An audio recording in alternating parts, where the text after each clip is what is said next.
What's up, everybody? It's me, Brittany Oniki, and you are now tuned in live to Entwine Couture presents the BAN's Guide to Untangling Our Textures Part 2, getting the kinks out of our mind and not out of our hair. We are joined by our wonderful, wonderful panel. So we have Elise and we have Mama Day. So ladies, I'm just going to ask you to go ahead and introduce yourselves and then jump right in. And for those of you that are watching, we will have some other panelists joining us soon. So when they chime in, we have your questions ready and let's get started. So Elise, hey, how are you? Hey, I am good. I am Elise Janae of my own hair love art studio in Chicago. I'm also the lead stylist for Entwine Couture.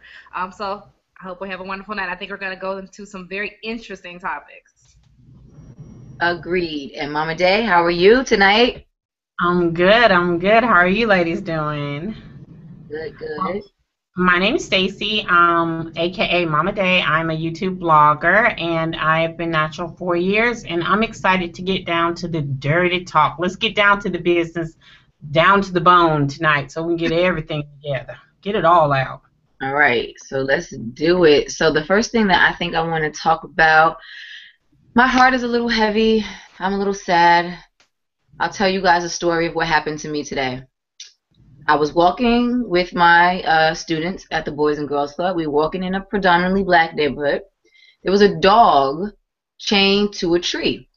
Now, it's my understanding that this dog pretty much terrorizes everybody in the neighborhood, and he may or may not have like rabies or whatever type of doggy sickness. And they knew that he was going to die, so they chained him to this tree so that he didn't continue to torture everybody in the neighborhood. A white lady drives by, pulls over, and is like flagging everybody down because she is so outraged about this dog being chained to a tree. I Mm. say all of that to say that the same outrage does not happen when black boys are shot down in the middle of the street and they aren't doing anything. So it kind of disturbed me that this woman was so incensed and outraged about this dog, who was my understanding had rabies and was on his way out the door anyway. Poor dog. But and a coworker of mine told me a similar story about a police officer who shot a dog. I want to say like in Virginia or Maryland or something, and they had to. It What was it? was here in It was here Chicago. in Chicago. Okay, okay. Shot a dog and had to have sensitivity training and all of this stuff because he shot and killed a dog. And it was a stray dog. Like, it wasn't even like the owner was like, oh my gosh, you shot my dog. And we have situations that are happening in Ferguson. And what is the call to action from our community, from any community? The fact that this is continuing to happen. So it makes me sad. This is one more thing that I had to talk to my 11-year-old about. Trayvon Martin was the first. Um, and they don't feel safe. And he's 11. And I hate that that is now his reality. And I also hate that in church on Sunday, it is now the reality that ministers are now calling action in people in the congregation. Like, what are we going to do? How are we going to affect change? What is our voice going to be? And so I feel like I'm in a time machine going back to 1962, except I don't know if I'm cut out for water hoses and dogs. I'm just going to keep it real. So what is the modern day 21st century approach to civil rights when our civil rights continue to be stepped on? So that's our first hot topic for the evening. We're just going to jump right in. Who wants to go ahead and chew on that?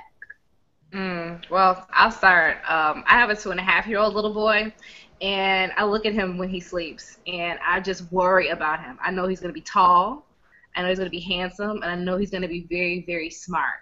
And I worry about how he's going to be perceived no matter where he grows up. He's actually moving to Northern California on Saturday. And so how he's going to be seen in a predominantly white area that he's going to be growing up in. I worry about that. We are not valued, one, and not because we don't value ourselves. It's a chicken and an egg.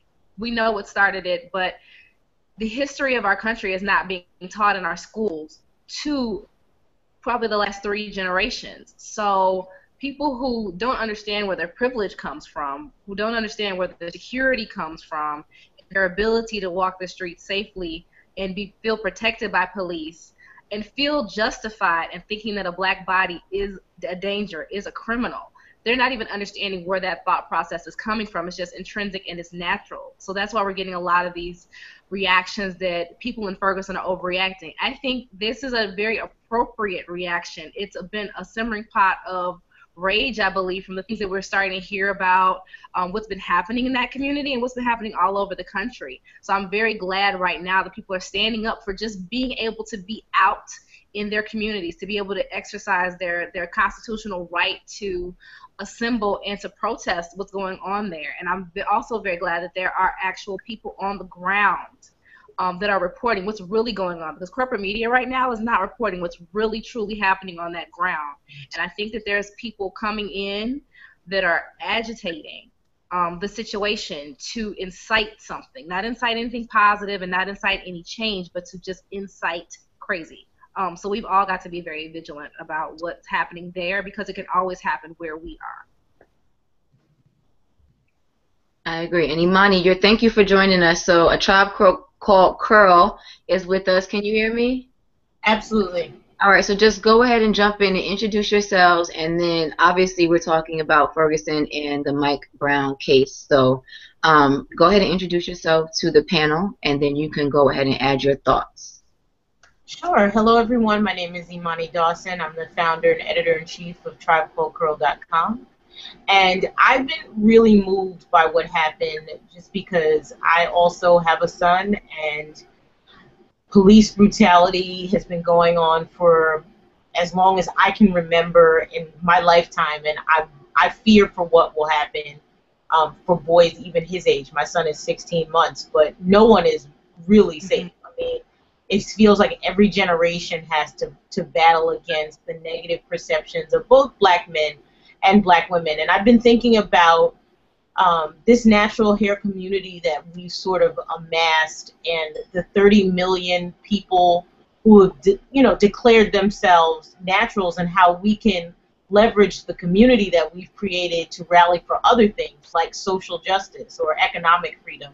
And so I have been, trying as the head of Tribe Called Curl to bring attention to what's going on in Ferguson by sharing. I'm not on the ground, but by sharing information that we've heard, and also just advocating for people to think about, as a community, more than just natural hair. Like, let's use this coalition that we've built to push black people forward, both in America and on a global scale. And I think that starts right now.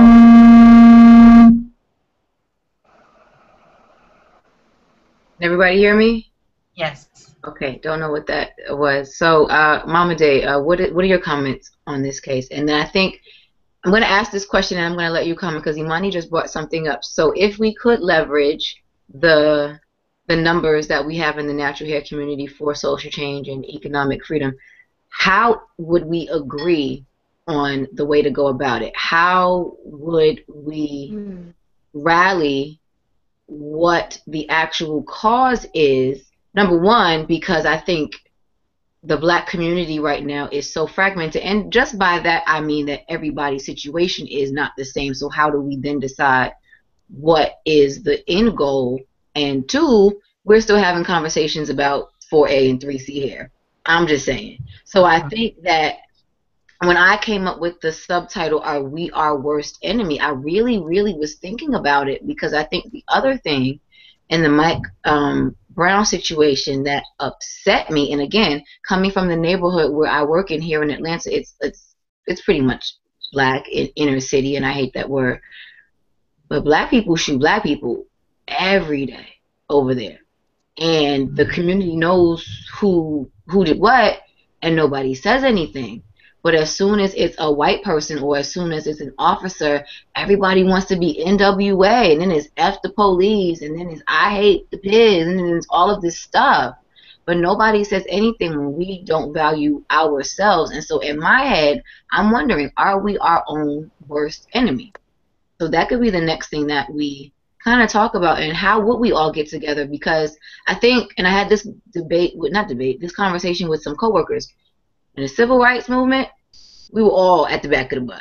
Do you know what I mean? It was like everybody was kind of in the same social quagmire, but now it's not necessarily the case because you could get into a heated social media debate about, weaves versus no weaves, perms versus blowing out your hair and going natural to not being natural, and natural hair is whack and I'll never go natural and you look like a slave. If you can go back and forth in social media and still have those conversations, how can you take those same black people and say we need to rally together because our civil rights are being violated, yours and mine? Because the same conversation can then be had, well, I don't have problems with the police, and my son doesn't get harassed by the police, and maybe he was just looking for trouble, or maybe he was in the wrong place at the wrong time, or maybe it's just those black people, and this is coming from other black people. And I think if we can still have these fragmented debates about hair, then we can certainly still have these fragmented debates about socioeconomic status and working class and lower class and middle class and bougie black people. It can still be had.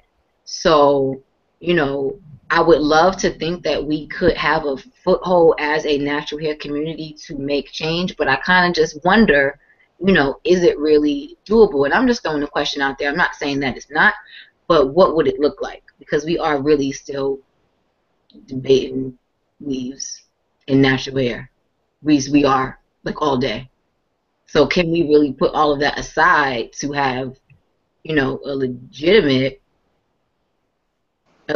movement to benefit everybody, something that really would benefit all black people, because his civil rights are our civil rights. I know that was a lot. Sorry. Can I jump in, Brittany, really quickly? Absolutely, please do. Well, first of all, let me just say that you raised some really provocative issues and certainly did say a lot. And I just my initial reaction is that we really shouldn't conflate, like, the larger issues of black unity with what's going on here. So, for example, like, the fact that black people are killing black people doesn't mean that we should not pay attention to other people preying on our community in the negative ways that they're perceived. Like, actually, I've read a tweet, and social media has been incredibly unified and incredibly powerful as a tool of information about Ferguson and support. But I read a tweet that said that young black men kill young black men for the same reasons that white people do, because they don't value black life. So from that perspective, I don't think that one negates another. Like, we can't, as a community, say, well, we can't address people preying on our boys and our girls. Men and women have been, humiliated and murdered by police and other people from outside of our community because we have internal strife. And I also think that, just looking back at the civil rights movement, I think we have a tendency as a people to idealize that time. And I don't think that things were necessarily perfect. There were respectability politics at play during that time as well. I mean, there was a reason why Rosa Parks became the face of the Montgomery bus boycott, and not the 15-year-old unwed teenage mother who also took a stand before Rosa Parks did, and was arrested for not going to the back of the bus. So they had their issues and they were able to overcome, and I think that we can as well. And I also feel like, now I'm saying a lot, I also feel like this idea of black mobility is still largely illusory.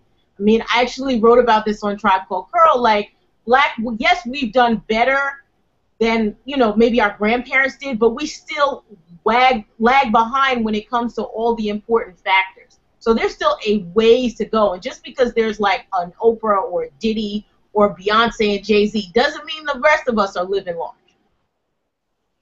Oh, no, I agree 100% with everything that you have just said. Totally. I was just saying, what will we decide that the issue is? Because in order to move on an issue, everyone has to decide what that issue is and move together. Mm-hmm. So if in the 60s it was ending segregation through a bus boycott, then that was the unifying issue and everyone could get behind it. So I don't know what that issue would look like if we all were to pick one, you know what I'm saying? Like, not just one, but you know what I mean? If we were all to pick an issue to unify and move behind to affect some type of change, what would the issue be? How could we agree upon that issue? Well, I think people are starting with social justice and Mike Brown and Ferguson, and the fact that every 28 hours a black person is killed, or a young black man is killed, an unarmed young black man is killed by the police. I mean, there's a lot of action and mobilization. There are hundreds of people down in Ferguson. There are reports going on in the ground. There are black reporters there. There are black people who are sort of freedom fighters and activists down there. And there are actually some rabble-rousers down there, too. I think that there are some anarchists who are responsible for a lot of the rioting and looting, because they want to start the revolution, and unfortunately they've been given a lot more coverage than the other hundreds of people that are down there standing in solidarity with the people in Ferguson. But I think it's already happened, and I would urge everyone in the natural community to get behind what's going on now. I've heard very few voices of dissent around Ferguson. Most black people are in agreement that what happened to Mike Brown was unfortunate and a representative of the fact that we still have a ways to go in this country in terms of how we're perceived and having an equal seat at the table, regardless of who's president. And actually, you know, there have even been some celebrities that have spoken out about that. Jesse Williams has been extremely eloquent about it, Talib Kweli. So I think that the momentum is there around this issue right now. That's a good place to start, in my opinion. Yeah, I want to comment on it. So I think, sorry, Brittany, I'm sorry, I missed the whole intro to it. So, yeah, Jesse Williams, I think, was the most punctual, on point about it to me, because if you notice that the shooting happened and the police did not talk about that shooting for 2 days, they didn't say anything, and all of a sudden you see videos everywhere of Mike Brown walking out of a convenience store stealing $5 worth of cigars, cheap cigars. So now he's put into that stature, oh well, he's a thief, you know, he's a thug, what Jesse Williams said. And he said, you know, Jesse Williams, I'm not sure if you know, he's an actor. He was in Nicki Minaj's video. He's done a lot of things. I think he was in Spartacus too. But he was saying he was raised in a white suburban neighborhood, and he's seen plenty of white boys and white kids steal things, and they're not considered thug. But as soon as a black person does something against the law, they're automatically considered thug, and that they basically said that boy stole $5 worth of cigars, and that was worth his life. In a nutshell, that is what you're saying, that we're worth $5 and not even that. And what upsets me is that officer that shot him is still getting paid, and yet an officer, a police officer, same district in Ferguson, went and waved a gun out at the reporters and the camera people, and they fired him. They fired that police officer that waved his gun at the reporters because they were in his department area where the other officer is still getting paid. He loses his job, but the man that killed Mike Brown is still getting paid at home. It's just not equal. We're not equal. And of course, you know, we live in a society where you have your points where it is equal. And I'm not sitting here and saying that, you know what, we do have to make a stand, but you have to know who your enemy is and who isn't. Not everybody that is Caucasian is your enemy. I had one girl that mentioned, well, you know what, we need to go back in time where they did the walking, and we need to stick together. But you have to remember, there were other races walking with Martin Luther King. It wasn't just black people that were getting hosed down. It was white people too. You know, I want to even throw you back even further. When we were in slavery, when our ancestors were in slavery, there were white people that were quarters, and they would steal and hide slaves. So you have to remember, yes, this is something we have to unite on. Yes, there are some people who are our enemy, but I don't want people to come across and saying, you know, all white people or all Latino, and just sit there and have hate. To me, it starts with love, and I know we've been turning the cheek all the other times, but I think it comes to a point where you just really we have to do something. We can't sit there anymore. I think we have to get back to our civil rights, and we have to do something. To sit there and sit back and complain about it, you're just talking to air. We have to actually do something. And I totally agree with Tribe Called Curls. I really think we have to get to the point and actually do something. And like Brittany, it only comes to the point that we need that leader. We need somebody to set that limit and tell us, okay, let's all get together and do this. And it can be something small. Start with, you know what, getting on Instagram, getting on Twitter, and taking a picture with your hands up. You're making a statement, and you don't know who watches your Instagram or who follows you and says, oh my gosh, she's doing it. Let me make that statement. And then you'll see people that are in your area. You all get together, make a statement. Go to your freaking people that you pay the Senate. Go in front of their house, make a statement, excuse me, and get a bunch of you. And it starts with that one little thing. But I think it's at the point that we have to now, you know, our generation has to stand up and say, okay, we're not going to take this anymore. And it's still going to take time. And I don't expect to, you know, I don't expect it to happen now. But I want you to know we're not going to take it anymore, and we deserve to be respected.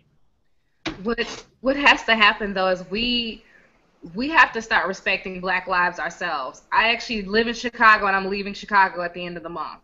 And everybody keeps saying, why is Jesse Jackson not here? Why is Al Sharpton not here protesting the violent weekends we've been having? 7 people were killed. I think 24 people were shot this past weekend here. And it starts with us, Black people, making sure that we value Black lives. And that's the only way that we're going to be able to come together with any type of movement. Because for some kids, well, it's like, homie lost, let's pour out some liquor. But not understanding the historical, the social, and the political context of what happened before, during, and after Mike Brown was shot and what it actually means. And I think for some, that is escaping right now. And everywhere. So we first have to identify that we are valuable to everybody, ourselves and the outside world, and then be able to coalesce around knowing that we are valuable, and that this is not something that just should happen, because I feel like there's a mentality, especially here in Chicago, that, well, that's just what happens here. That's just how they go down over in that area. And so instead of othering ourselves, and for people othering us, we've got to identify that this is something that is wrong and that deserves the protest, that this child, and there's been a lot of other shootings. Someone got shot in the forehead in St. Louis. A young man was shot in L.A. There's been somebody was shot in New Orleans, and officers are turning off body cameras, officers turning off dash cameras. So there's other incidents that are going on, and it has to start with us valuing Black lives. And then possibly we can come together. And I think we do need a leader. And there are a lot of leaders out there. But what's happening, I've seen, is those leaders, well, that's them over there because they're college educated. That's them over there because they're this skin tone. And it's the same thing that's kind of mirroring what's happening in the natural hair community, where we're separating ourselves among, well, you're 4A, you're 2 whatever, because we other ourselves. Yeah. And until we're able to not do that, I think we're going to have a hard time coming together. And I think that was just the point that I was trying to make. You would think in the 21st century, with as many college-educated Black women and men that we have, it would be very open and shut, right? You have so many Black attorneys, so many Black people on the police force, that there would be somebody who understands rules, policy, and procedure that would be able to come together and say, well, this is how the case happened, this is what you did, this is what you didn't do, this is protocol, you violated this, code 3 CBA, we are going to hold you accountable, and we're going to bring these civil charges against you. I'm looking for those people to step up. There is somebody who knows the law inside and out. There is somebody who knows police procedure and policy inside and out. Where are those people to go down to Ferguson and actually have an actual case brought against someone? Nothing against peaceful protest, but I don't think it's 1962 anymore. I think we have enough educated Black people to say, no, this is what you did wrong. This is what the law says, and that is how you hold the United States of America accountable. It's your laws, right? And this is what you violated. Now bring justice to Mike Brown and hold this person accountable for what it is that he did. And I'm just waiting for those people to step up. You know, I want to... and actually make this a very realistic goal, and not just emotionalism and sentiment, but a very realistic goal. I wanna comment on Puerto Rican. Hey girl, she made a really great statement. She said, no one only is hard to be black in America, but our African American males have to work hard, twice as hard, to prove themselves in the world today. That is so true, and I feel like it's like holding them down. And I get some, they have their points, but it's the fact that, like, my husband, I use him for example. We graduated the same time. I think he was like a year more than me. And he sat there and did his part. He did his, almost hit my glass. He did his part. He went through the program. He did everything. He was highly recommended, but he went 2 years without finding a job in his profession. And then when he finally got to the profession, they hired him as permanent. And then after that year, they said, oh, well, we're just going to let you go because we feel like you want to go to a different level. You don't want to be at this level. They didn't ask him, do you want to stay here? They said, well, we think you don't want to be here, when he wanted to be there. And I felt like you gave him that taste and then you pulled him back. So then he had to, go down to a lesser job. And it was the fact that, I feel like they're not respecting them. And if you look at the statistics of it, black women are now working in a higher case load than men are. They're doing jobs that, men used to be dominant for, that the black woman is being put up there, but the black man is not. You wonder, is that really society's way of holding them down and telling them that's their worth? And we have to start supporting them. And I'm not talking about those bad men. Don't get me confused and say, Mama dang, you make me support that bad man. I'm talking about a real man here, and you know the difference. I don't have to preach it to you. I'm talking about that real man. You got to hold him down. You've got to uplift him, and you got to support him, because the world is not doing it. The world's not doing it. If you have sons, and I know a bunch of you have sons, you uplift that son the same way you would uplift your man or your woman. At least respect it all. So, you want to uplift your partner. You want to be able to sit there and lift them up, because the world's not going to do it. And we got to stop with all this foolishness of not loving each other with this 4A, 4B. Who gives a crud? It's natural. It's beautiful. Love it. Move on with the hair typing, you guys. And I feel like everybody is, those who have 3B, 4A, or see hair, you're making them feel bad that they have the hair. God did it. You got a problem, talk to him. And I wouldn't, if I was you, I wouldn't recommend you do it. But I'm saying, you get mad at them people. That's how God made their hair. Love it for what it is and move on. Stop doing all that disgrace, just downing people because of their hair and everything. Oh, it's just irritating. Go ahead, next. I think we need to do a lot of we as people need to do a lot of soul work in terms of healing. And I think there's a lot of spiritual work. And now when I say spiritual, I don't mean religious. We not standing in church, praying and clapping and running the aisles. But a lot of internal work to then see our self-worth first. To know that then we're able to identify what's happening in Ferguson, what's happening in LA, what's happening within the natural hair community, so that we can clear our own baggage away and step in and actually make positive change. I agree. So I'm going to go ahead and read this comment from Danielle W. And she said, the race issues with the police and brown and black communities has always been there, but why only march when it's the police or someone of another race killing a young black man or woman when we have an issue of black on black crime in our own community? So thank you, Danielle, for that. And to go off of what Elise was saying about self-love, let's go ahead and try to take this back to hair and self-esteem, and we're talking about taking the kinks out of our minds. So, do we not live in a society where we just believe that in this perfect utopia we want all black people to be natural and embrace themselves? Is it really that big a deal? Am I any less committed to the cause because I use a perm and because I wear weave and because I want to straighten my hair? Can I still sit and have this conversation and rally around self-worth and self-esteem, and I love myself and I love my brown skin, but I'm going to go ahead and take a relaxer to my head every 6 weeks?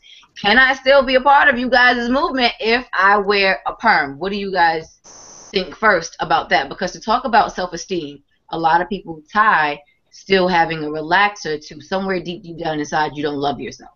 It's been said. So is that something that we would agree or disagree with? And because you choose to wear your hair in its natural state, do you necessarily love yourself more? Is your self-esteem higher or better? Or can you still have self-esteem issues wearing your hair natural?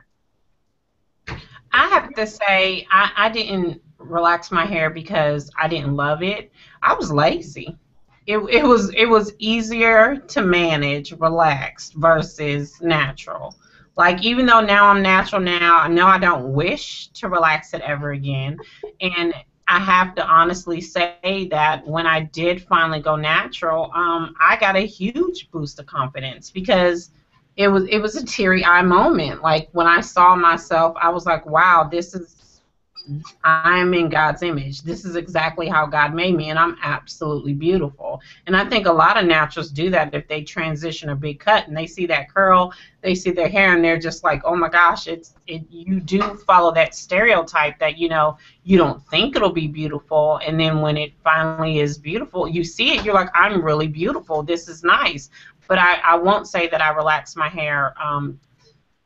I guess I kind of did, but I didn't. I don't know. It's kind of ugh, that's a hard one. But I want to say obviously no, really. I did relax it for ease for the ease and management of my hair. But I guess in some part back of my mind, I think I also relaxed it because that's what I was known. That was what was known to be beautiful as well.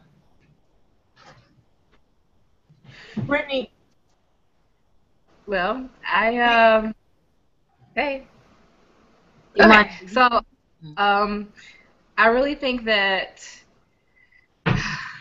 you can be relaxed and be down for the cause. I'm reminded, was it Andre 3000? I can't say the line right here.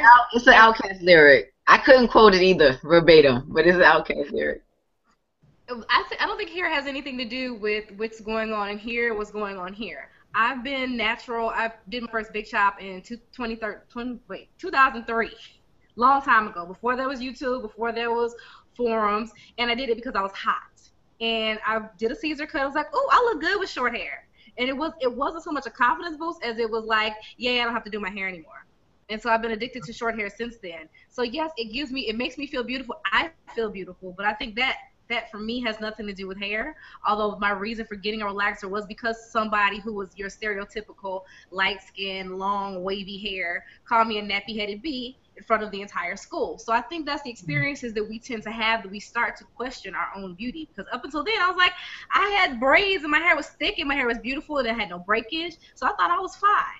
So I think society starts to make us think that we're not as fly as we think we are, and we take a journey back to where we could just skip around town and be like, I'm cute with whatever we have going on our heads. But I don't think your hair signifies anything. It doesn't signify anything but what you put into it. So I think for some people in some family lineages, it means a lot more than others. And so I think some women do have a lot more to untangle than others. I have women who sit in my chair and do a big chop and will cry and will call their mamas and will have a moment and will be very like, oh my gosh, I can't believe I went natural. I don't look good without hair in my face. So we have a lot of things that we're caught up in with ourselves that I think we need to sit back and, like Mama Day said, God made this. This is beautiful. Hair grows. That's his job. And not to get stuck on something as, and I'm not trying to minimize it to say as small as outward appearance, but something that changes with time, can change with preference, and really focus that on just being as whole and complete as we can be, so that we can do things outside in the world. Because if we're not whole and we're not taking care of ourselves and we don't feel good about ourselves, then we're not putting good energy out in the world. We're not sending that to people who need it more than we do. So we've kind of got to check ourselves in terms of downing ourselves and really start to lift people that are outside of us up. Yeah, amen. I think it's an oversimplification to say that that people who relax their hair don't respect or don't feel good about themselves as people of color. But I think we do need to be honest about the very complicated relationship to hair that our community has. I mean, historically, it's been used as both a way to adorn ourselves, pre-slavery back in Africa, and as a source of shame. I mean, it's not a coincidence that the images that we see of slave women all had their heads covered, or that when straightening products first came out, that they were used as tools for assimilation and respectability. There certainly is an element of respectability that comes in historically with having your hair straight. Because people, first of all, there are lots of stereotypes around curly hair in general, and that's magnetized for people of African descent because our hair tends to be kinky rather than curly, right? So straightening it historically was a way to promote acceptance, show that we were professional, show even that we're attractive. I mean, if you look on television, not so much at like advertising, but at the models that Hollywood is still putting up, you see people who look like us with straight hair as the sort of aesthetic ideal for a beautiful woman. So there certainly is ground to be covered in terms of like textured hair acceptance, even as there's a revolution afoot in our community and more black women are identifying as naturals. I myself have been natural since 1990, so it's been 24 years, and I didn't have any big political reason for not relaxing my hair. I just honestly had, after 10 years of relaxers, I was tired of having broken off hair, and I wanted the long hair of my childhood back. And as I grew into my natural hair and my journey, I evolved, and a whole sort of cultural world opened up for me, and I now see my hair in its natural state as the ultimate affirmation of my beauty as a woman of African descent. And everybody doesn't have to have that same relationship. I mean, that's the beauty of being free black people. We can decide for ourselves what it means. But I do think we have to be honest, at least about the origins of hair straightening. Mm-hmm. I want to add a little bit to Simply Unique. I'm sorry. Simply Unique was a big, huge YouTube blogger, natural hair blogger, and she had went AOL for a while. She went AWOL for a little bit, and then she came back. When she came back, she had straight, long, beautiful hair, and she made a video and said that, she is now relaxed. Well, she got she said she was going to start making videos again, and she understood if those who were natural and didn't want to follow her channel more, she understood if they unsubscribed.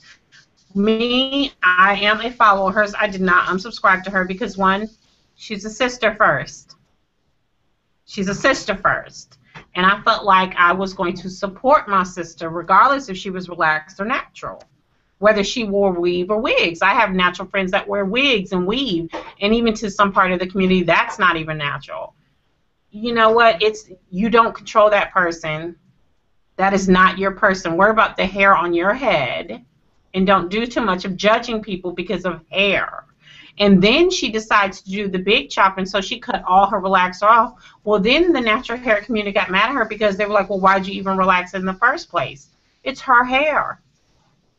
This is hair we're having this huge debate about. It's hair. It's that stuff that you take a razor and you shave it all the way off. It'll grow back unless you have alopecia.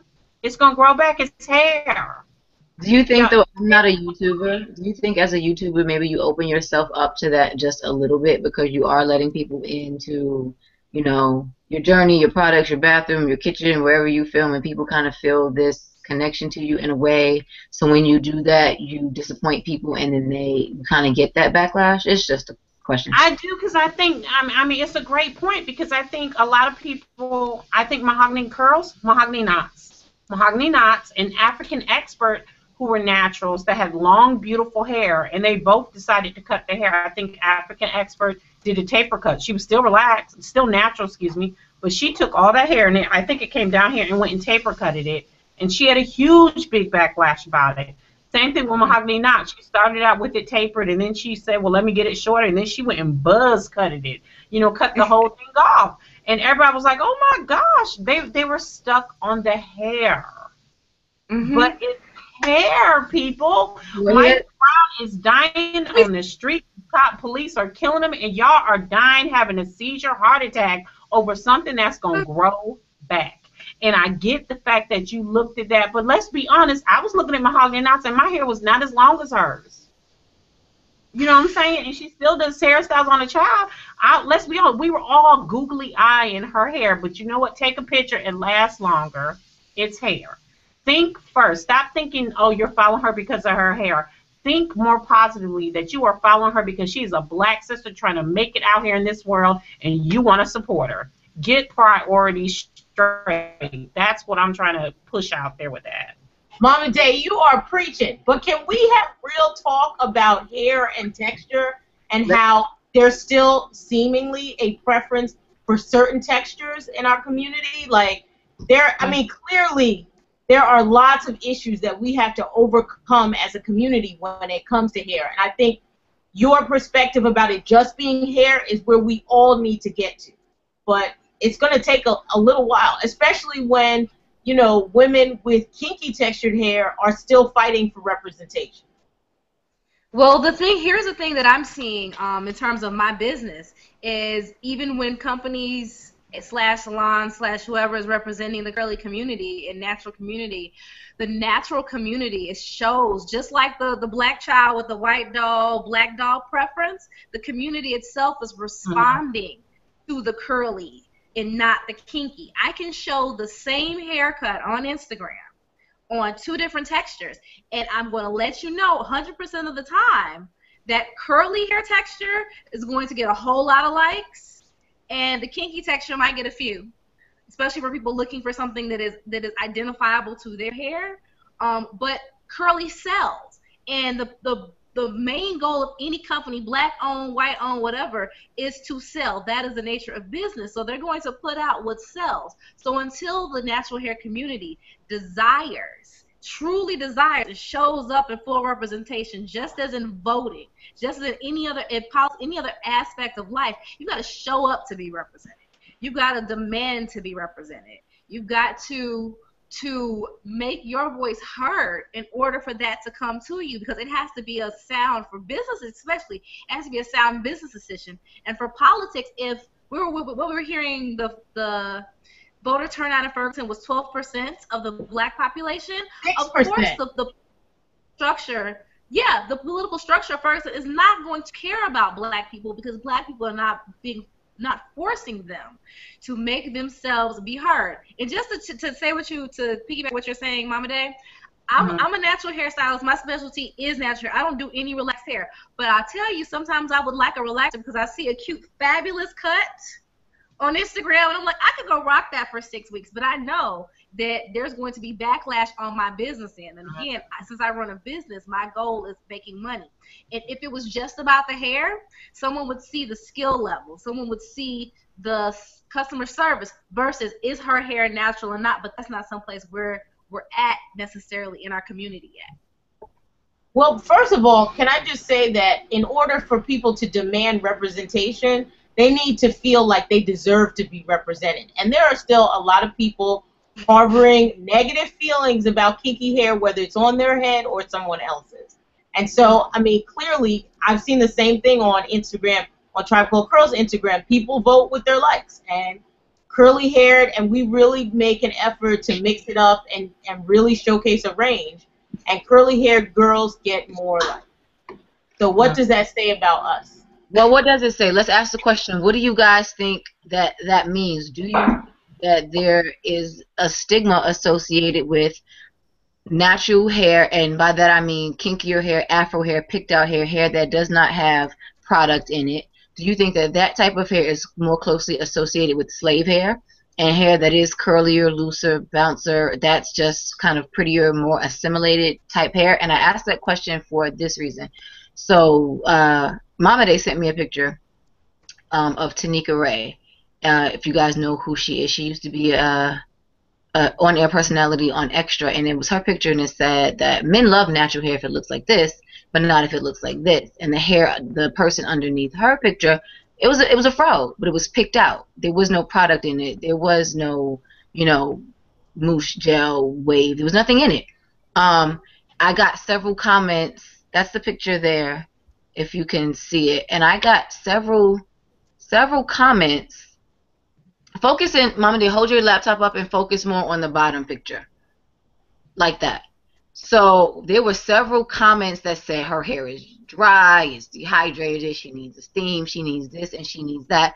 And I'm like, I don't think you can tell that by looking at her hair. Her hair could be thoroughly hydrated. She could have her water, glycerin, EVOO mix. She could have some aphrodisiac up in there. There's nothing just by looking at that picture that says that her hair is dry. But those were the comments that I got, like, oh, she needs to do something to that hair. to do something to it.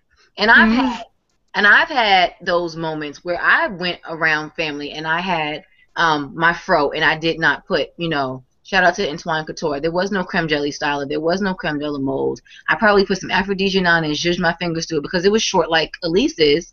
And I went out the door and everyone was like, do something to your hair. And I was like, what would you like me to do to my hair? And so where do you think that comes from? Do you think that she looks like a slave and that Tanika Ray looks like Access Hollywood? Like, do you think that that is the difference and why there is this disdain for hair that does not have a looser curl or texture to it? What do you guys think? I think you hit the nail on the button. I mean, let's not even sit there in front and deny it. That's exactly what people think. That is exactly what they think. You can't, like me, I cannot go into my workplace. I told y'all I did that for one time at work, and I work in corporate America, and I got so many nasty, don't wear that at work tomorrow looks from my bosses. I was like, okay, I tried it. But I know not. How did you do your hair? You just didn't put product? Like, there was no texture to it whatsoever. I literally had just stretched it with bands that night before, and then I literally just rocked a fro, and I had a flower in it like this. It was a little accent flower in my hair, and I thought it was absolutely beautiful. I was excited. My hair had grown, and I could get this nice little fro, and I went into a meeting, and the look I got was like, no, ma'am, that is not accepted here. That was just not, and then they came to me. They didn't talk about my hair because, HR, they cannot. They couldn't talk about my hair. And they said, oh, are your earrings proper earrings to wear in the healthcare field? And because they were hoop earrings. And they said somebody could grab that. I don't know if that whole look is associated correctly for the workplace. The whole look, not the earrings now. So they got the point across without actually saying it. And I was like, okay. Can't wear this. And then I have one of my Caucasian friends like, Stacy, girl, they were like, that afro she wore, I can't believe she wore her hair like that to work. So I had my insider tell me all the real negative things they said about me, and I was like, okay, I can't wear it because that is not beautiful to them. That is not European. That is not what they think beauty is, and because of that, I cannot be myself. We're so trained on. I mean, even think about going as far as twist outs and braid outs. We have to have some type of texture style to our hair because it can't go exactly. Society does not accept our hair for what it is. I'll say, really, there are other codes for Caucasian women and women of other ethnicities also. So we can't say that we're the only ones being singled out in terms of in corporate America or in job hiring, things like that, because my mother always told me there's a time and a place for anything, and I'm not trying to play respectability politics at all right now. But we understand the unspoken social mores that are going on in our community, right or wrong, because all women, black, white, whatever, have issues with their hair. White women don't wear their hair to work as they wake up. There's a wash and a blow dry with a round brush at least happening in the bathroom. So let's disabuse ourselves of the idea that they're able to come to work as they are, so we should be able to come to work as we are. Doesn't happen. But I think that we shouldn't have to necessarily have a texture or show something. But yes, I think it's very appropriate that we do something to our hair, and it's unfortunate that a girl with a tighter texture or a smaller fro looks as though she has done nothing to her hair, unless she really looks like she did nothing to her hair, because we all know that there is a side of natural hair where it's like, okay, it's natural, meaning it's not combed, it's not cleansed on a regular basis, it's not kept, and we can't say because it's natural that we should just accept it as is. We shouldn't. Because as people who do respect ourselves in the outside world, we should show up at our best selves, and that's outward and inward. So, but there are bad weaves in the world, Elise. I was in church sitting behind a lady whose tracks was all showing. Like, there are bad weaves in the world. I mean, yeah, very world. I think that is just as bad as some things that are related to natural hair that are not necessarily as positive. So those things happen. We either have to accept them and move on, or address them. So I wanna bring Wumi into the conversation. Are you there? Can you hear me? I can hear you. Thank you for joining us. I know you're in London and it's the wee hours of the morning there, right? Correct, yes. Cheerio. So go ahead. You're just joining us, but go ahead and just introduce yourself to the YouTube community and the panelists, and then I want to go ahead and get your perspective. I'm going to ask you a couple of questions. So go ahead and introduce yourself. My name's Wumi. I'm the founder of Woman in the Jungle. It's an online platform for women of color in the UK.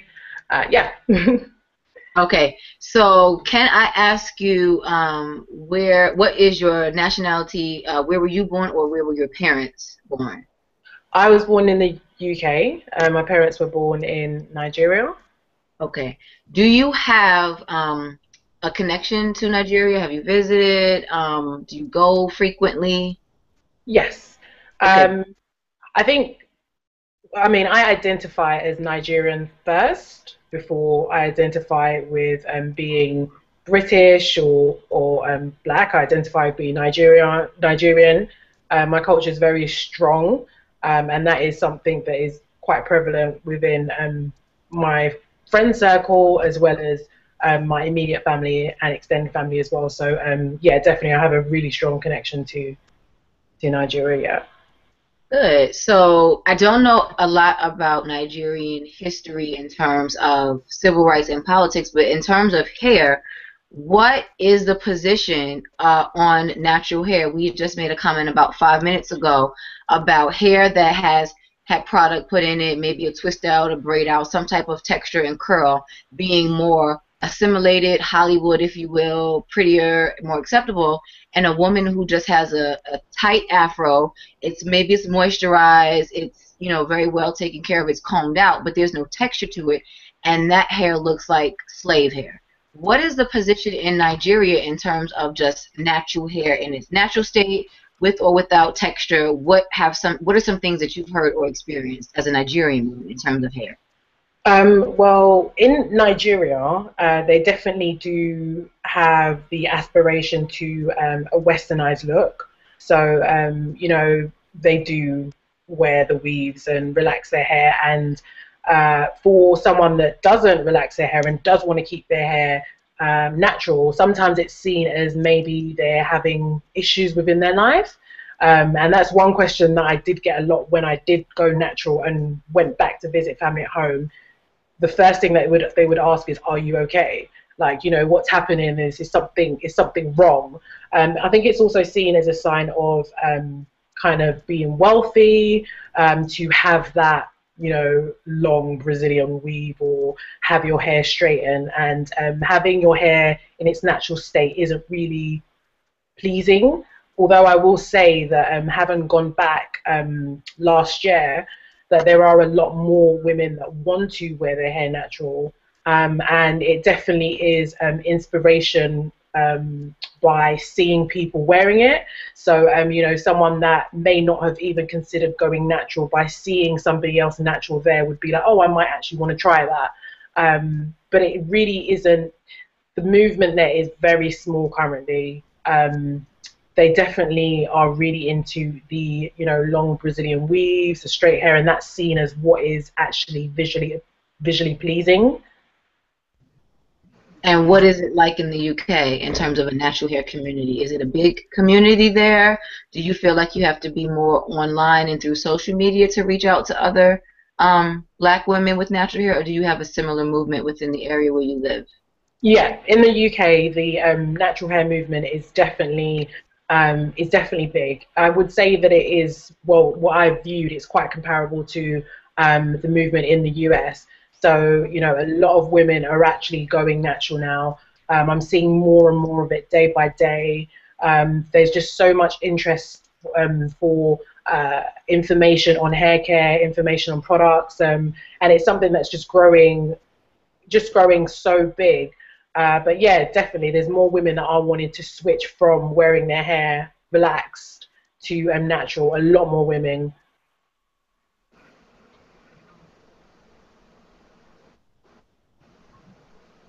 Okay, I was looking for some reader comments to go in. I think the next question that I want to ask everyone is, so when you all made the decision to go natural, how important was it that family, friends, your significant other kind of help you and support you in that journey? And I think, Wumi, you kind of started and touched on it by saying that your family members thought that you were ill or that something was wrong with you because you didn't take the time to straighten your hair. How did you contend with that? Like, this is your family, you love them, you want to be around them, you want to go there for the holidays, while at the same time still staying in your conviction that, but this is the way that I choose to wear my hair. How did you kind of get them to come around, or if they didn't, how did you kind of make peace with that and stick to your decision?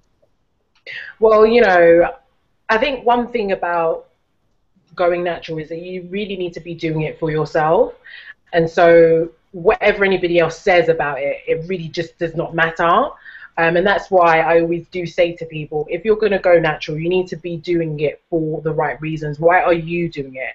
Because if you're seeking for outsiders, including your family, to kind of like reassure you that you're on the right track, a lot of times they may not be as enthusiastic on your journey as you are. So you are going to be discouraged because they don't understand why you're doing it. So as long as you understand, and that was like for me as well, as long as I understood why I was doing it, what they had to say really just didn't matter. So I just pushed on, did what I had to do, and the majority of them now are asking me, what can they do to also go natural? So, Does anybody else want to take that question on? Sure, I'll take a stab at it. I went natural in 1990, and I was lucky because I could gel my hair back and wear it in a ponytail, kind of like Sade style. So I wore my hair like that for 3 years without really knowing what I was doing. I decided to take the leap to go natural because I was encouraged by a hairdresser. I had the same hairdresser for 10 years, basically, slap, relax on my hair every 6 to 8 weeks, and I just decided randomly to go to someone different. And she encouraged me. She was like, you don't need a relaxer. So I kind of took that to heart because I didn't particularly enjoy the process. And I sort of floundered a bit. I came up in Brooklyn, so the natural hair movement never really went away here. There was always sort of a contingent of folks that I could look at with natural hair. Most of them had locks or braids. They tended to also be very Afrocentric because it still had the kind of cultural association that it did in the 60s. For a lot of those people, they were holdouts, to be perfectly honest. They just kind of stopped relaxing in the 60s, came of age in the 60s and 70s, and never stopped. So I always had images around, even if they weren't my age. I found that in my family, acceptance came along generational lines. My mom thought it was very cool. My grandmother thought it was terrible, especially when I started wearing styles that actually emphasized my texture. Because at first, when I was pulling it all back, it looked, my hair looked looser than it really was. It looked very organized, like orderly and contained. And then I started wearing wild fros and twists. And my grandmother, bless her soul, was kind of like, it looks like you have rat turds on your head. So she never really accepted or embraced natural hair. She's also a product of her generation. I mean, she came up in the 30s and 40s at a time when wearing your hair in in its naturally textured state would surely make you a pariah. Let's take a minute to sit and reflect on that, because I was just going to say, when you said 30s and 40s, I thought about that movie that I can't call right now, where she's like, you are good and you are smart and you are important. What is that movie? The Help. The Help? I thought about that movie. I don't know why. And then I just thought about, if this is post, because that's very close to post-slavery, and if you are really trying to have your livelihood depend on white people, I think you're trying to be as docile and non-threatening and assimilate as much as you can. And then I guess it kind of all clicks. Like, I mean, if I have to lay this blue magic on my hair to get it to lay down so I can get this housekeeping job so they trust me with their children, then by golly, that's what I'm going to do. And it kind of makes me sick to my stomach, and it kind of hurts because in a way I mean, maybe some can say that we still have to do that now because Mama Day, you had this issue at your job, and I just had a job interview a couple of weeks ago where I didn't straighten my hair and I didn't get the job, and I could make a conspiracy theory as to that's why I didn't get it. I don't know, but I also just choose to stay in a space where if my hair is that much of an issue, then maybe that's not the place that I want to be every day anyway, and spend 8 hours away from my children to work with people who I have to like shuck and jive and like, what if I just came to work one day with a fro? Like, does it make my work like, any of any less quality? But again, I digress. That just popped into my head and I just got sick to my stomach. Like, that is the kind of thing that we have had to do for years, and are we still essentially having to do that to make white people comfortable with us? Hold that thought, because we are going to shout out Entwine Couture, who is bringing us the BAN's guide to all things fierce, fabulous, and fly, untangling textures, taking the kinks out of our mind and not our hair. And if you are rocking your hair kinky and want to know ways to rock it and style it, may I suggest Aphrodisia 9, which is our, in my opinion, best product. Leave-in conditioner, perfect for doing the lock method. So that's going to be your leave-in. You can also go over to www.entwinecouture.com and grab an argan oil, and then the Entwine Buttercream Hydrator is the last step in the lock method, and that's going to be your cream that's going to seal all that moisture in. So thank you, Entwine Couture, for allowing us to have this chat, and check us out, www.entwinecouture.com. Elise, you were saying... I was saying, oh, I realized what I was saying. It's one thing for us to do those things, straighten our hair, dress a certain way, speak a certain way, in order to do the things we need to do and move in and out of the sections of our lives. And it's another thing for us to take that on and make it a part of us, and make it a part of our personalities, and make it what we can and cannot do, and the narrative we tell about ourselves. And I know where that came from in our families, because this was their life or their death sometimes. But we, as our generation, as our parents' generation, have got to be able to separate that. It's like, this is what we do, and this is who we are. And I think we're at that point in time where we're starting to be able to do that. Where it's like, okay, I know I'm going to go to this job interview, X, Y, and Z. I might have to straighten my hair, I have to do whatever. But this is me outside of that area, and this does not become me. I think we are still dealing with that with our grandmothers. I might have the weirdest grandmother alive. My grandmother has been natural my whole life. She might put on a wig just to do whatever, but at the end of the day, she was the one doing yoga and belly dancing and all the things well into her 80s. She's 90. I'm 30. She's 90. So she's still alive and kicking and still rocking her short fro. But when I first went natural, I went down to a boy cut from hair that was this long. And my father had a problem with it. And then I had to tell him, it's like, you're not paying for me to get my hair done. This hair is not on your head.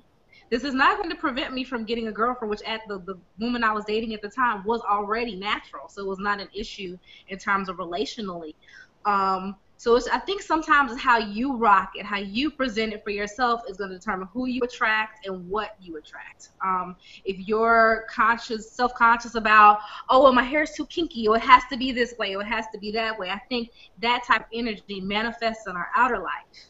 And it comes to, well, I don't feel good enough for X, Y, and Z sometimes, so that insecurity is projected into a job interview, into a date. All of that energy is perceived. So if we feel awesome about ourselves, we rock it, we know that our tightest coil is beautiful or our loose wavy hair is beautiful, I think that will resonate and bring the things into our lives we want and we need. Well, I wanna jump in on it, because I had a I was married when I transitioned. And my husband, I love him dearly. He's a natural hair supporter now, but my husband loves straight hair. It just is what it is. That is his God-given right to want it. But he loves straight hair. So when I told him I was going to go natural, he was like, oh, my God, why? He was like, why? I said, because, Craig, I want to. It was my decision. I wanted it. I said, I'm going to work with you. Now, he doesn't like weave. And I was like, well, I don't know what else you can do. So I put that weave in my hair, and I did the sew-ins for like 9 months. And then after that, I was like, okay, I think I'm going to cut it. He was like, well, wait a minute, Styles. Wait. Libby, who was my hairstylist at the time, told him about the Brazilian keratin treatment. And he was like, it's still natural. It's not permanent. You can put it on your hair. And so I tried it. I did it. I was like, okay, I did the Brazilian twice, and I loved it. But then I had this aha moment. I was like, okay, when I go natural, my hair is not going to be straight. So why am I still holding on to this relaxed look? And I was like, nope, I'm not relaxing. I told my husband, I said, I'm not going to do the keratin anymore, and I'm not going to do the straight hair because I don't want it. I want my hair how it grows out my head. And he was like, oh, I got to think about it. And I was like, okay, any black, independent, strong-willed woman, that's the wrong thing you say. And I was like, you got to think about it. I'm in the bathroom. I'm washing my hair. I'm like, why he got to think about it? This is my hair. And I just happened to go in the drawer. I saw them scissors in the drawer. And I said, okay, transition over. And I cut it all off and just did what was left, my little 9 months of new growth. And while he had decided to think about it, he was walking down the hall. He said, babe, you know what? If you want to cut, and he saw the last bit of my hair hit the bathroom floor because it was too late. I was like, well, thank you for giving me that little justification. I was like, but I did it, shook it, judged it like Brittany says, and walked out the door. I didn't know what I was doing, but I loved it. And it you know, I mean, now he looks at it now, and when I went natural, it was this beautiful moment because both my daughters, who were at the time, were relaxed, and they saw my hair, and my oldest was like, oh, Mom, I want to go natural. And then my youngest was like, well, Mom, I want to go natural. And I was like, oh, my God, you know. And poor Craig was like in shock mode because he was like, what in the world? My youngest transitioned, I think, for a year. And then finally, you know, she would let me braid it and everything. She was like, okay, Mom, you can cut it. And I was like, girl, don't play with me. Don't play with me. And she was like, you can cut it. And I cut her relaxer off. And then Jasmine tried to transition, and every 3 months she would relax it. And then finally she was like, Mom, I just want to shave it all off because I'm not going to do it. And I was like, oh, are you serious? And at that point in time, I think she was in 7th grade. And she was like, yep, I just shave it all off. And I was like, tell your dad. I said, because I'm going to go get the clippers and I'm going to do it. I said, but tell your dad so he don't have a heart attack when he come home and his oldest daughter don't have no hair no more. And she told him. They went and took a drive, and he was like, okay, she wants it. And then I went and gave it to a hairdresser, and the hairdresser was like, are you serious, Stacy? Like she even told me that's the one big thing I want to put. And there's not every hairdresser is like this, you guys. Just mine was prominently a relaxed person. She told me, Stacy, oh, your hair is just it's not good hair. Your hair's not going to look appropriate going natural. I said, well, that's okay. I'm all right with that. A lot of people hear that. I think I hear a lot of things from my head is shaped funny. Like I don't have hair. The head shape. About my curl pattern. Yeah, she was talking about my curl pattern, and I was just like, it's okay. But then after I cut it and I went to her and got it refreshed, she was like, oh, Stacey, your hair's okay. It'll work out. But I knew that before I went in. Now, of course, I fired her, but, you know, it's all right. I still love her, you know, but I think, you know, my whole story is, you know, everybody's story is different. And I think, but the main part about it is our minds were all the same. So you may go through a different journey. You may go through a different, you know, road, but as long as your mindset is set, and you know that you are doing this for you, you have whatever personal reason you want to do it, whatever drove you to it. But if you find yourself to be beautiful, you find that what you did was a great and empowering thing. And I think Danielle said it too. She said, it's my hair. I did it. Happiness despite what my family or friends said. You know, I'm the same person just with a different hair. It's like hits it on the nail. You did it for you. You're happy. That's really the only person that matters as long as you're excited about what you're doing. Viewers, if you are out there and you have a less than splendorific story about going natural, go ahead and put your comments in the side. So I'm going to read Gemini Curl's comment, and she says that I think support is always important when a woman makes a decision to go natural. As much as we like to preach that what others think or say about you doesn't matter, we cannot deny that the opinions of others do affect us in some way.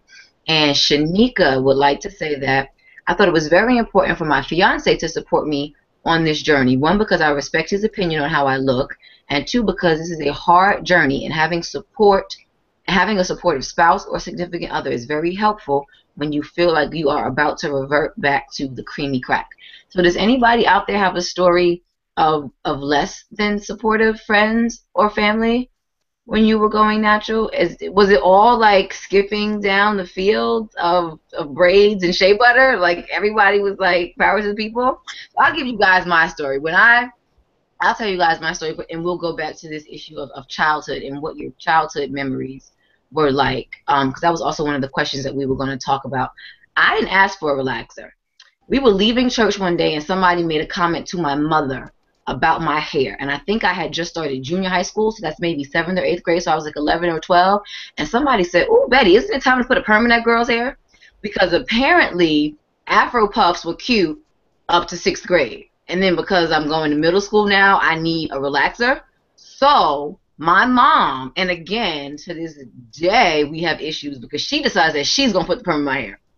Right. So we don't even want to talk about the scalp burns and all that stuff that I had because my mother decides that she's going to perm my hair because Miss Yvonne said that it was time to put a relaxer in my hair because I was in junior high school. So that's where it started for me. My mother was very much, oh my God, I hate doing your hair, like it's way too much. And then she couldn't braid, so it was always struggle city.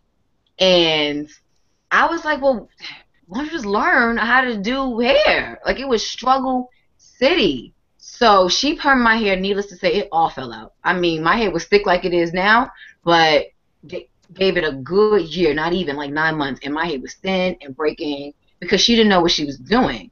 And I think when I was in the 11th grade and I got my first little job and I started like making my own money, I went and got my hair cut. And I was wearing it like Elise's is now. And I didn't think any two ways about it because I was like, anything looks better than this mess on my head right now. I was like, anything looks better than this. So that's my story with natural hair. I wanted my hair bad. I was like, how dare you?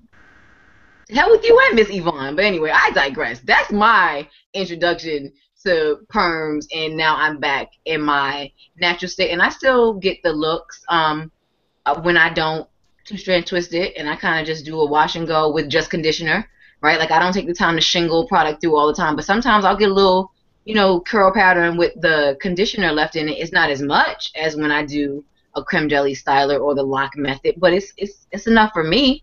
And people are like, where are you going with that? I'm like, I'm here. This is where I'm going. I showed up. And I don't know.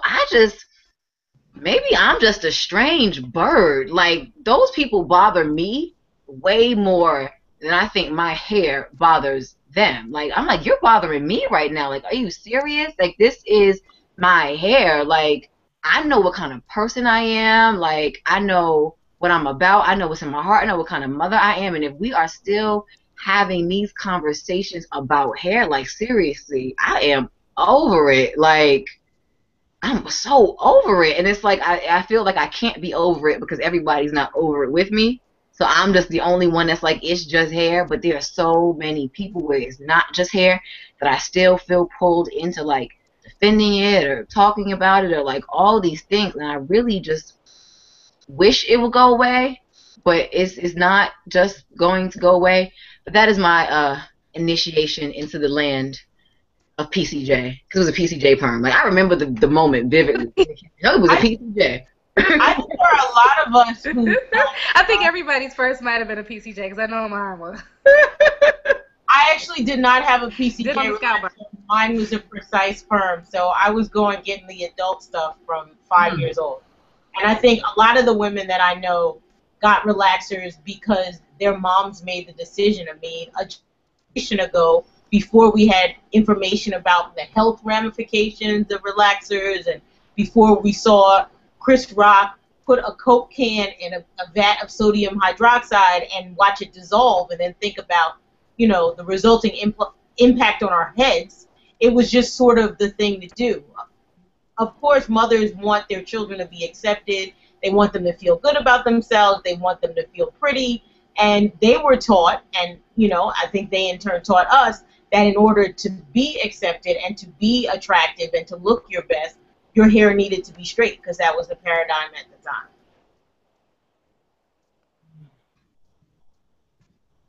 Women, Uh, have you ever had a relaxer in your hair? Yes, actually. My mum relaxed my hair also. Um, I had a relaxer when I was 3, and that's kind of like the done thing with most African cultures. You relax your child's hair, and that's just the done thing to do. So yeah, I only recently knew what my hair looked like. My mum's always experimented with her hair. So when I was old enough to do whatever I wanted to do, yeah, I just experimented with my hair, and it was just a form of kind of expression. But I've been relaxed for the majority of my life. I've been relaxed more than I have been natural. So yeah. I'll talk as a mom who shamefully put my head down, relaxed my children's hair when they were young. And oddly enough, I did it on the first one, and then I realized my mistake, and I didn't want to on my second. On my second daughter, Rihanna, I actually wanted to keep her hair natural, and I actually allowed both of them to go to a hairstylist, and I was trying to transition the oldest one at the time without even knowing I was transitioning. I was keeping her hair in braids so that she can go back natural, and I got complaints from the hairstylist that Rihanna's hair, it was too hard to do because one, she was tender-headed, and she had a lot of hair. Like I think at the age of 5, her hair went to past her bra strap. I guess what you say, it was almost waist length hair. So she was tender-headed. She had a lot of hair, and they say it was just too much hair and it was too tender-headed, and maybe I should texturize it. And they told me to texturize it because that's not a relaxer. It doesn't stay in the hair long, so it's not a relaxer, but it'll just loosen up her hair to enable to make it more manageable. And at the time, I didn't know the difference. I didn't know what it meant. I'm I laughing. just knew, well, I'm not relaxing her hair. And I was like, okay, go ahead and do it. And then I started noticing that her hair was it wasn't the same texture as it used to be, but it was easier to go through. And then the next time she did the texturizer, maybe the third time, I started noticing the bottom half of her hair had went completely straight. Because a texturizer relaxer, you do it so often, it relaxes the hair. Mhm. And then I was like, well, there it is. She's not relaxed. And I was just like, failure as a mom. But I was told, it was easier to manage. And at the time, I didn't know what I know now. And I wish if I could go back in time, I would bump Mama Day in the head and be like, no, ma'am, don't you do it. Keep them how they are. But I have to admit, I was pressured into the fact that it was easier to manage their hair. At least, And now I can do it like without question in 30 minutes. at least I have a question. For the record, is there a such thing as a texturizer, or is it just the same chemical as a relaxer, just not left in as long? Okay, so I'm going to break the type of texturizers, relaxers, and smoothers out.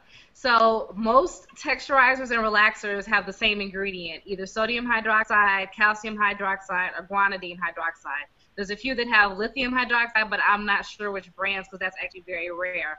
Then you have the ammonium thioglycolate relaxers, which are your same ingredient that's in your Carefree curls or your Rusk anti-curls, where they're going to smooth the hair out, but they're typically not used on highly textured hair because of the possibility for dryness and breakage. Then you have now the new wave of keratin and cysteine-based smoothing treatments. Now here's the caveat on that. All of those can straighten hair. Anytime that you combine a chemical that is either working inside of the cortex of the hair, because the hair is made up of 3 different sections. The cuticles on the outside is like a roof shingles hiding the cortex, which is the inner structure of the hair, which has all of your protein structure and bonds, side bonds, all that other good stuff. And then your medulla, which nobody really knows how that works anyway, but it's the inner core. So all your hydroxides work on the cortex, and your thioglycolate works in the cortex also. Your smoothing treatments, your cysteine and your keratin ones, claim to only work on the cuticle and just slightly inside of the cuticle, but all of them can create permanent straightening, especially if you're adding heat to them. A proper relaxer is a relaxer, not a complete straightener. So when somebody is applying a relaxer properly, you should still see texture. You're only supposed to remove 50 to 70% of the actual texture pattern of anybody's given hair. The issue is with most clients, if they go home and they wash their hair and they see any texture left over, most of them are going to say the stylist did not do their job. But think about hair texture as a bridge. If you make that bridge too straight and too stiff, a wind's going to hit it, and it breaks. It has to be able to give. Your texture is your elasticity. So there really is no such thing as a texturizer. A texturizer is a technique using the same chemical to get less curl straightening rather than a relaxer. So in a texturizer, you're looking to get anywhere from like probably 10 to 50% of the texture removed. So then it reduces the volume, it reduces the amount of tangling in terms of the hair going back in its natural curl pattern. And it also sometimes reduces kind of how the side of not the hydrogen bonds, the salt bonds inside the cortex are arranged. So that actually will almost condense that hair strand from being a nice, thick, strong hair strand to a much thinner, more weak hair strand. So regardless, you've got to treat the hair the same. It's just whatever degree of curl you're removing. So I hope that didn't get too deep.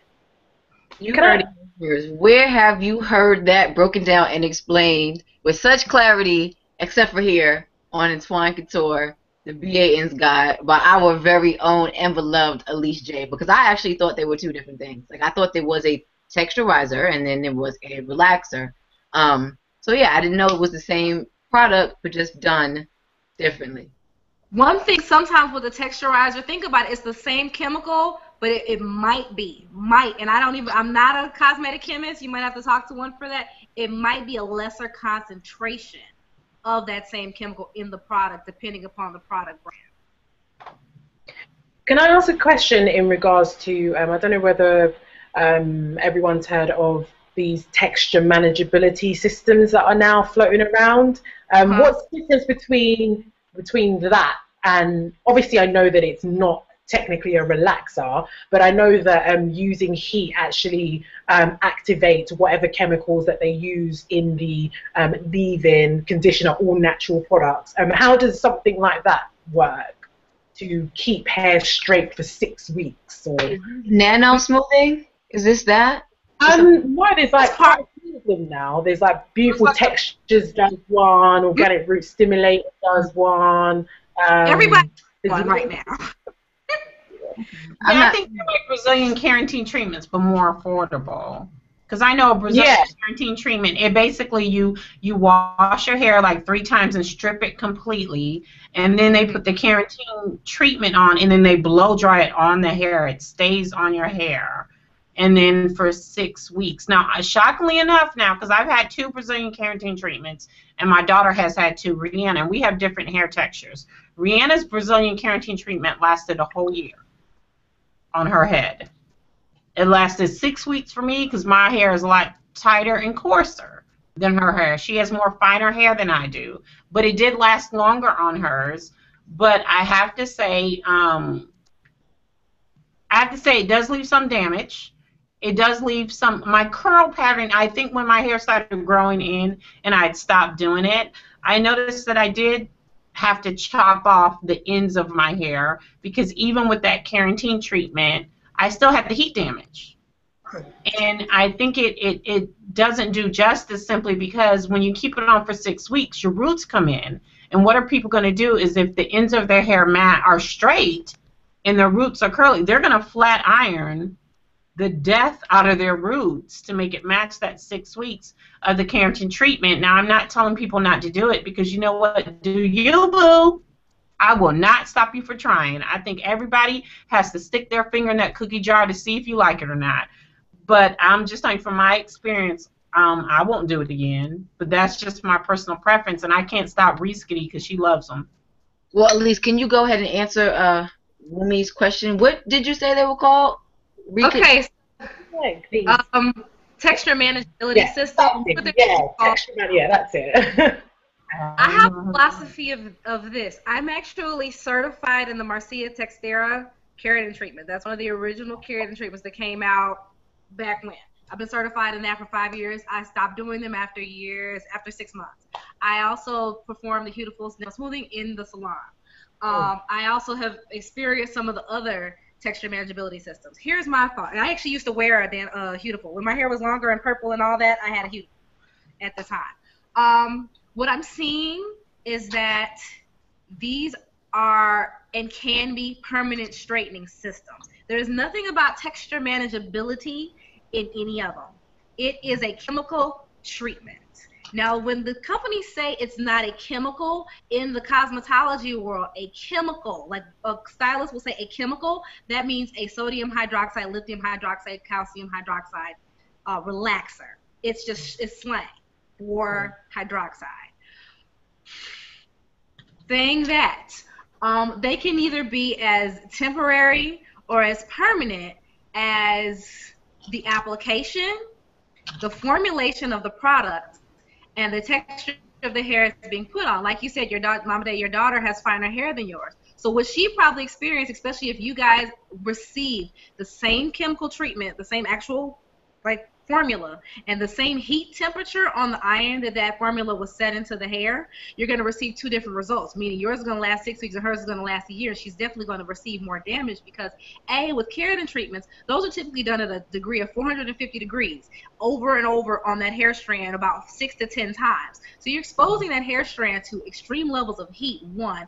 You're plasticizing a chemical compound. It doesn't necessarily work inside of the cortex like your traditional hydroxide relaxer does, because with the hydroxide relaxer, that literally rearranges the protein structure of your hair. Think about your DNA, and think about a relaxer would be rearranging all those DNA pieces to fit that straight edge, versus where my understanding, because a lot of these companies are still very, very secretive about how these formulas work. It's even difficult at this point for the consumer side of them to get their MSDS sheets, which is something that is required for a cosmetologist to have in a salon or to be OSHA compliant on how they work. But what I can understand is they plasticize on the hair, so that the product is on that hair strand for that 6 to 12 to how formula stays on and creates a compressed flat cuticle.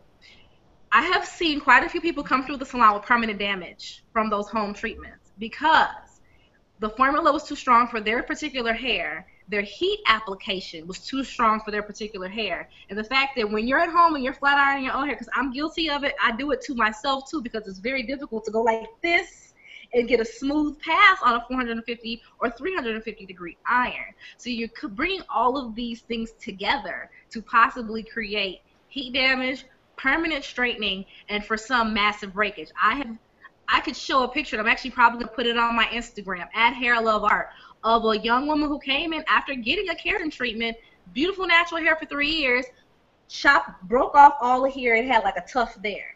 And I've seen this over and over again, because anytime chemicals are handled, they need to be handled by a knowledgeable professional. Now, I'm not saying a professional, just because you have a license don't mean anything. Someone who is a chemical technician, who can take in the density, the coarseness or fineness of your hair, how porous your hair is, all the different aspects that are important to heat and chemical application, and actually tailor that treatment to your hair. So I'm not saying don't get it, because my hair was blonde and beautiful treated, and I wore it straight, and I flat ironed it on 450, and my curls bounced back. My hair does that. A lot of people's hair doesn't do that. And unless you know that, you can create serious, serious damage. Leave anything like that sort to a knowledgeable, certified, and proven professional. Well, that is all that we have time for today. It has been wonderful. So I think in summary, we all have to learn to love ourselves and begin somewhere. I think as long as you start the journey, eventually you will just continue to go on it, and you will reach some point of satisfaction. You will meet many friends along the way, and the journey will not be so lonely and so long and so confusing, but just take that first step and start it. And I want to go to everybody on the panel and just tell all the viewers where they can find you on social media, and any last words that you have about today's conversation. Elise, let's start with you. Since we're not in any particular order, I'll call you guys out. Elise, let's start with you. All right. Well, I am Elise Janae. I am a Diva Curl certified cutter. I am Entwine's lead stylist. You can find me at www.hairloveart.com. I'm at Hair Love Art Studio in Chicago in Humboldt Park. I will also be in Atlanta very soon, starting September 1st, so see me there. And at Hair Love Art in Facebook, Instagram, Pinterest, and whatever other social media there is out there. Mama Day? Well, my name is Mama Day. I'm a vlogger. You can find me at YouTube/Mama Day. Go to Facebook is Facebook/Mama Day 36, and Instagram is Mama Day _. This spelling is exactly on the little thingy here I have. Imani? Hey, I rep Tribe Called Curl all day, so you can find me at Tribe Called Curl on Instagram and Twitter. You can find us at Tribe Called Curl on Facebook. And of course, there's tribecalledcurl.com where we talk about hair. But beyond hair, we're talking about lifestyle and culture because there are a lot of things happening to our community, and we have a tremendous opportunity to rally for change for people of color, and we want to start with the natural hair community. So check us out for information on culture, hair, beauty, life. And Wumi, last but not least. You can find me at, a woman.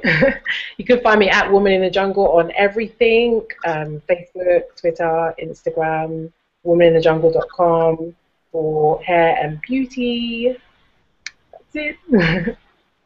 And I am your host, Brittany Oniki, and I am at Makeup by Muse on Instagram and Twitter. And I encourage you guys to follow all of our panelists just to find inspirational images, because I know if I'm ever having one of those days, I'll go on Pinterest or I'll go on Tribe Called Curl, or I'll look at other social media sites and just look at positive images. And this is the thought that I had in my head. So, because this is what happens in my mind. In my mind, pre-slavery and pre-slave ships, like, we were just like rocking the fros and the braids and the cornrows, and there's like barrettes and shells and ribbons, and nobody was having this issue with black hair because we had the time, and it was a part of our culture where we took care of it. And then we got thrown into this chaos, which was slavery, and there was no time to pamper ourselves. We weren't even considered human, and I think, unfortunately, that is now the image that has stuck. The image of the tired, worn out, overworked, can't take care of my own kids, can't take care of myself, got to take care of master's kids, so of course my hair looks like this.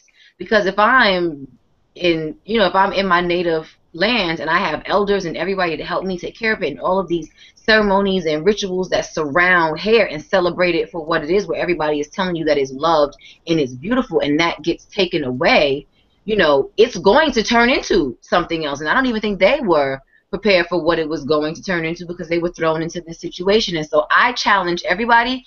This is what I challenge you guys to do, the panelists and everybody on social media, for the next month. Let's every day post a positive image of natural hair, whether it's braids or it's an afro or it's in its natural texture, and let's just start to embrace that. Instead of, and there's nothing against the weaves and the Brazilians and the Yankees, like Mom Day said, do you, boo? But let's see if we can turn these images around, like, 100 days of celebrating, natural love. And just every day, just post a picture. You'll be surprised at how many 11-year-olds, 17-year-olds, 15-year-olds can look at these images, and let's use social media for what it's for and say, oh, wow, let's try to find some pictures of women, like, in Africa. Maybe some older throwback pictures. I Googled timeline of natural hair, and unfortunately, a lot of what I saw was slaves on slave auction with their hair, looking matted and dry because it wasn't being taken care of. And then there was, of course, like this one wonderful picture of Cicely Tyson on the cover of Jet magazine with her cornrows, and she kind of ushered in self-love.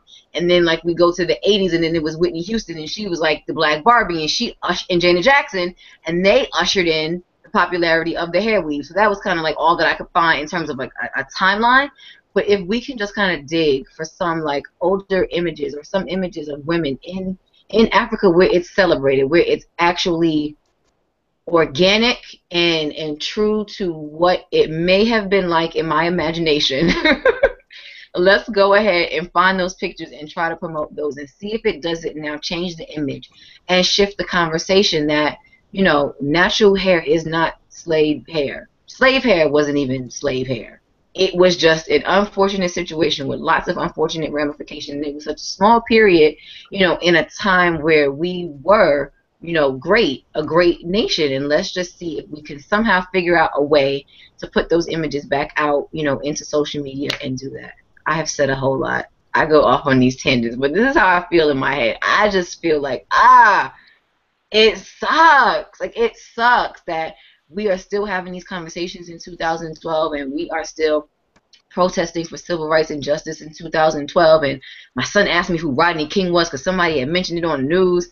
I'm like, dude, you're 11. And, like, these are the things. Somebody said something about Rodney King and police brutality on the news. And my son was like, who's Rodney King? Is that Dr. King's son? But he's 11. So he didn't know. Like, that was the connection he made with the King last name. And I was like, I'm not ready to have this conversation. I don't want to, you know, drag them into that at 11, but at the same time, it's everywhere. So yeah, well, Brittany, 11 is the perfect age to be telling him about the history of police brutality and preparing him for what happens when you have a stop with the police. Because the bottom line is that if you're black and you're a boy or man, you're going to be harassed. I live in New York, as I have my entire life except for 4 years when I lived in Philadelphia for college, and I don't know a single person in my generation or beyond that hasn't been harassed by the police. And really have to teach our kids how to deal with it when that happens, because that means the difference between life and death. Sorry. Mom moment. He just started middle school, so give me a minute. I'm not ready. I'm not ready. School just started a week ago. I'm not ready, but I know that the conversation, you know, has to be had. So I want your support through social media so I can go ahead and have these conversations with my son, and you guys can have these conversations with boys in your community and your cousins and your nephews, and we'll just continue to go back and forth and encourage each other. So thank you guys for tuning in. You have been watching Entwine Couture presents the VAN's Guide to All Things Fierce, Fabulous, and Fly, untangling textures, removing the kinks from our minds and not our hair. And until next time, thank you, ladies, as always. It has been enlightening and fun, and you put a smile on my face, and it's been a pleasure, and I will see you guys next time. Good night.